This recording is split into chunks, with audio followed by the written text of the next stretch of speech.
دعوت اسلامی زندہ باد، دعوت اسلامی زندہ باد۔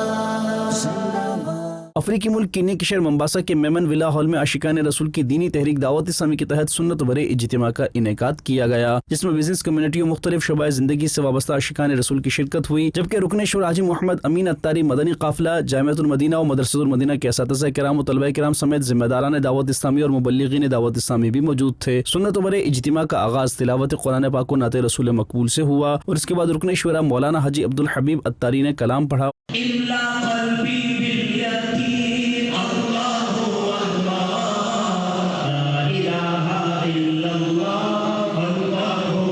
اور پھر رکن شورا نے سنت بھرا بیان کیا۔ آپ دیکھیں، نمرود بادشاہ تھا، پوری دنیا پہ حکومت کرنی تھی اسے، اس کو ہلاک کیسے کیا؟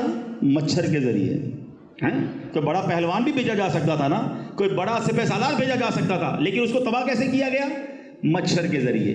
رکن شورا کے سنت برے بیان کا مقامی زبان سواحلی میں بھی مبلغ دعوت اسلامی نے خلاصہ بتایا، اور پھر صلاۃ و سلام پر سنت برے اجتماع کا اختتام ہوا، اور اس کے بعد عاشقان رسول کے رکن شورا سے ملاقات کا سلسلہ بھی ہوا۔ دعوت اسلامی زندہ باد، دعوت اسلامی زندہ باد، دعوت اسلامی زندہ باد، دعوت اسلامی زندہ باد۔ دوسری جانب ممباسا سٹی کی مقامی مسجد شیخ نور العین میں نماز جمعہ کی ادائیگی سے قبل رکن شورا مولانا عبدالحبیب اتاری نے سنت بھرا بیان کرتے ہوئے شب بارات کی اہمیت پر گفتگو کی اور اس رات کو عبادت میں گزارنے کی ترغیب دلائی۔ مدنی چینل کے ناظرین، آپ بھی دعوت اسلامی کے تحت اجتماعات میں شرکت کرتے رہیے اور اجر و ثواب پائیے۔